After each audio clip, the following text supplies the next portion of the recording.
welcome to the deep dive. Today, we are wrestling with something huge, maybe the most fundamental mystery there is, time. That's right. You rely on it constantly, right? You check your phone, you plan your day.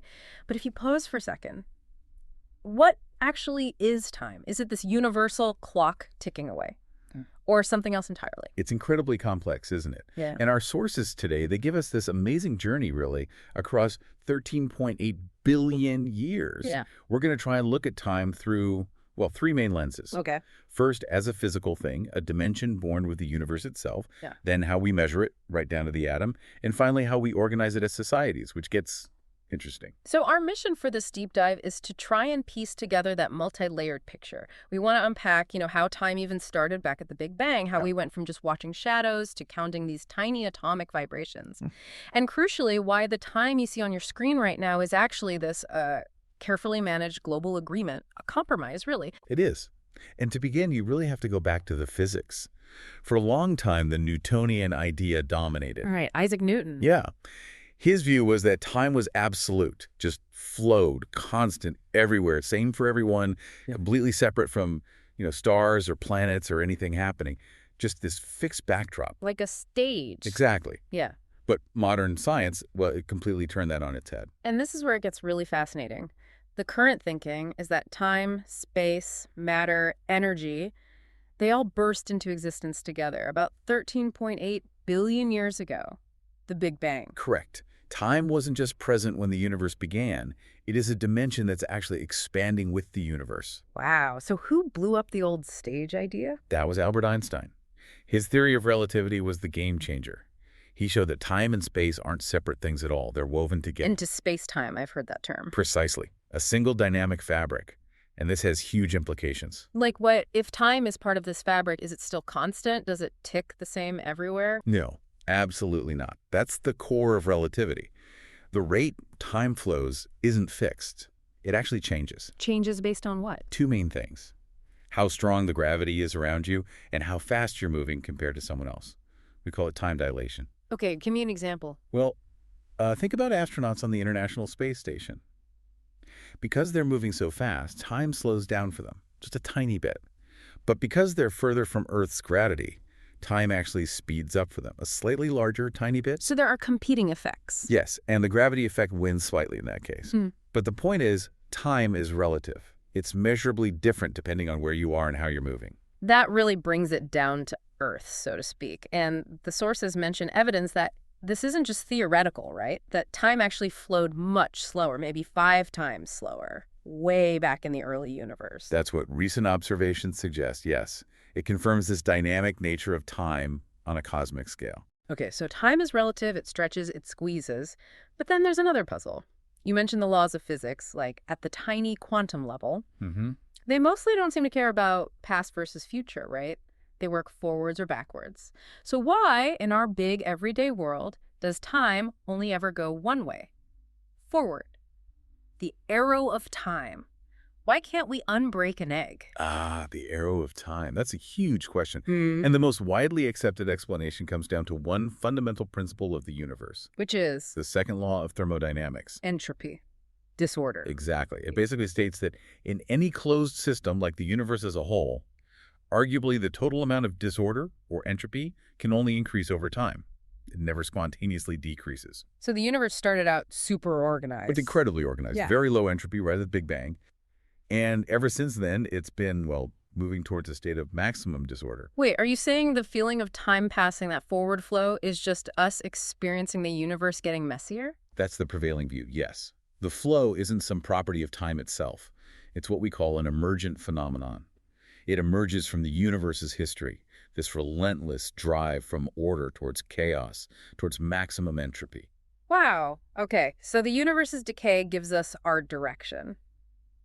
Now, how did humans first try to, get a handle on this flow, to measure it? Well, initially we used nature's clocks.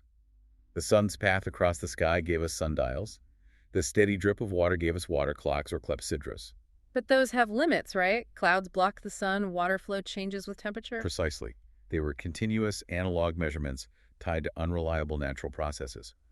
The real revolution in standardizing time came later, in medieval Europe. Not with some grand theory, but a mechanism. Yes, the escapement mechanism in mechanical clocks. This was the breakthrough. How did that change things? The escapement did something ingenious. It took continuous energy from a falling weight or a coiled spring and converted it into regular, distinct, countable movements. Ticks and talks. Ah, so it turned continuous flow into discrete steps. Exactly. It created uniform clock time, independent of the sun or water flow. Suddenly, time wasn't just a flow, it was a number you could count. And that standardized time was absolutely essential for coordinating things like factories and, later, railways. Which brings us to the next problem. If every town has its own local time based on the sun, but now you have trains running between them, chaos. Right. That pressure led to the 1884 International Meridian Conference. They established Greenwich Mean Time, GMT, and the whole idea of time zones, trying to bring some order. But even GMT, based on the Earth spinning, wasn't perfect. No, because the Earth, well, it wobbles. Its rotation isn't perfectly stable. It slows down, speeds up slightly. For things like telegraphs and later radio, GPS, global finance, they needed something much, much more reliable than our planet's rotation. Okay, so the Earth isn't a good enough clock. Where do you find a better one? You look smaller, much smaller, to the atom. The atomic age steps in. Yes. The key idea came from Isidore Rabi back in the 30s using atomic beam resonance. But the practical breakthrough, the workhorse atom, turned out to be cesium. Cesium-133. Why that one? In 1955, Louis Hesson in the UK built the first truly practical, super accurate clock using it. The magic is inside the cesium-133 atom. Go on. Okay, so think of electrons orbiting the nucleus. They can exist in different energy states. In cesium-133, there's a specific transition between two very stable energy levels. They're called hyperfine levels. To make an electron jump between these two levels, you need to hit it with microwave radiation of a very, very specific frequency. And that frequency is incredibly constant. It doesn't care about temperature, pressure, nothing. It's a fundamental property of the atom. Like a perfect natural tuning fork. A perfect atomic pendulum, yes. And that constancy is what changed everything. In 1967, the world officially redefined the second. No longer a fraction of the Earth's day. Nope. It became the time it takes for exactly 9,192,631,770 cycles of that specific microwave radiation to pass the radiation that makes the cesium electron jump. 9,192,000,000. That's incredibly specific. That's the bedrock of our timekeeping now. But here's where it gets slightly complicated again. We actually have two main time standards built on this. Okay. First, there's International Atomic Time, or TAI. That's basically the pure averaged time kept by hundreds of atomic clocks around the world. Super stable, super precise. Right. The pure atomic beat. What's the second one? That's the one we all use, Coordinated Universal Time, or UTC. Why have UTC if TAI is so perfect? Because TAI is too perfect. It's so steady that because the Earth's rotation is gradually slowing down, TAI slowly drifts away from the actual solar day. Ah, so TAI is great for physics and technology, but humans still live by the sun, more or less. Exactly. So UTC is the compromise.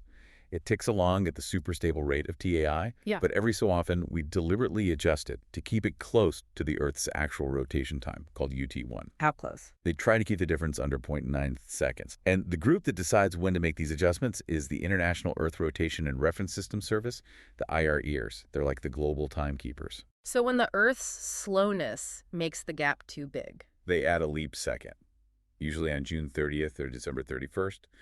Sometimes, theoretically, they could remove one, but the Earth is slowing, so we only ever add them.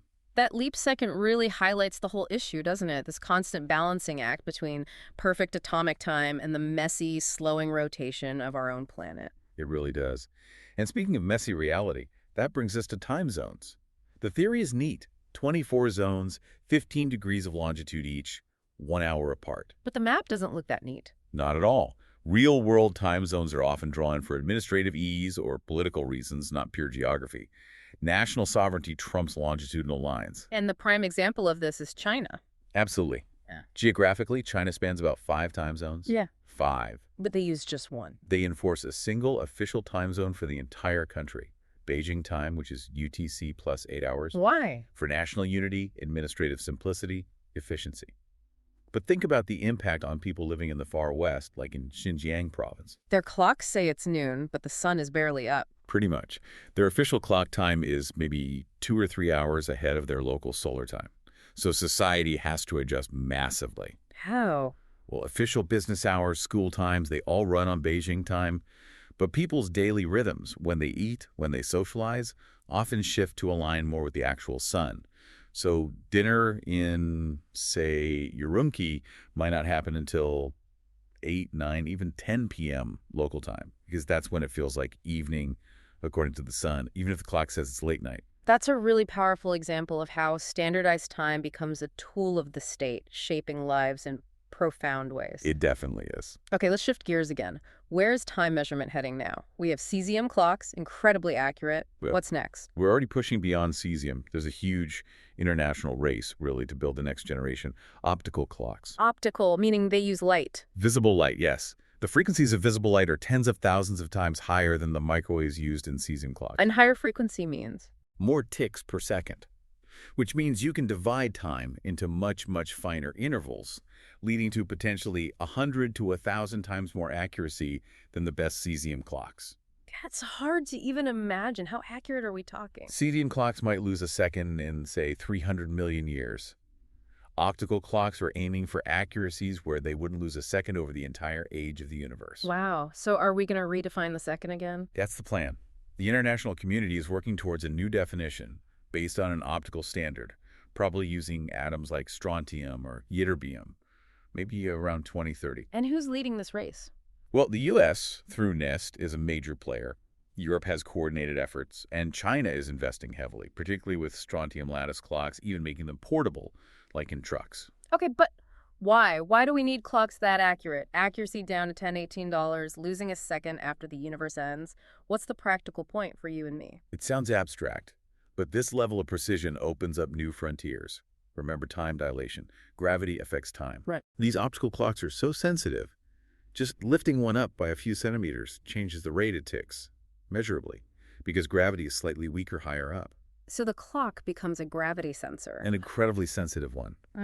You could use networks of these clocks to map the Earth's gravitational field in unprecedented detail, which has uses in geology, hydrology, understanding sea level rise. Yeah. It might even help us detect things like dark matter or test if fundamental constants are truly constant. So it's about probing the universe's fundamental workings. And is there anything beyond optical clocks? The next theoretical step is the nuclear clock. Nuclear, using the atom's nucleus instead of its electrons. Exactly. The nucleus is even more shielded from external noise than the electrons are. The idea is to use transitions within the nucleus itself, aiming for maybe 1019 precision.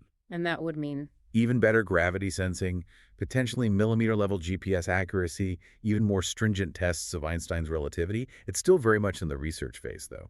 Okay, so science is pushing for ever finer slices of linear time. But you mentioned earlier that time isn't just physics and clocks, it's also cultural. Absolutely. The way we've mostly been talking about time, this straight line, past, present, future, underpinning ideas of progress that's very characteristic of, say, Western thought.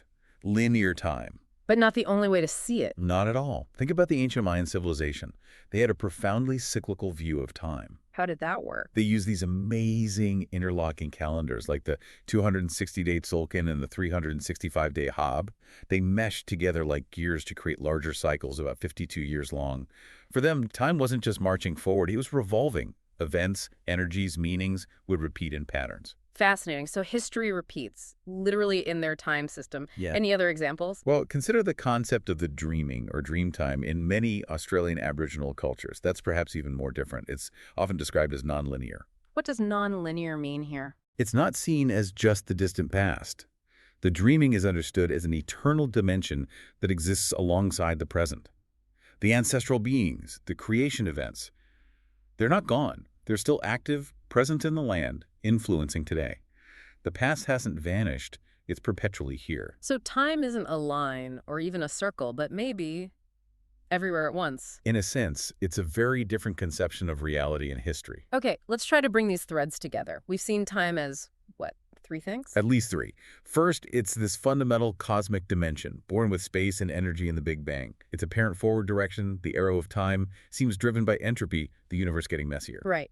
Second, it's a physical constant we can measure with incredible precision, defined by that cesium atom's vibration in 9,192,631,770 ticks per second.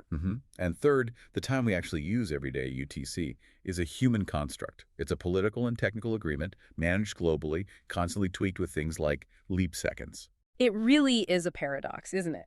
This thing that might have started 13.8 billion years ago, whose ultimate nature is still debated by physicists. Yet we measure it with instruments so precise they can detect the gravitational difference between your head and your feet. And the time on your phone, that UTC, is this incredible balancing act. It has to serve the unyielding quantum precision of the atom, While also staying synchronized, more or less, with the slightly unsteady spin of our home planet. It's engineered reality. So maybe the final thought for you, the listener, is this. When you next glance at the time, think about that compromise. That number represents both the deepest physics of the cosmos and a very practical human need to align our lives with the sun rising and setting. What strikes you more? The sheer scientific achievement of measuring it so well, or the social and political flexibility needed to make it work for everyone on Earth? Something to think about. Thanks for diving deep with us today.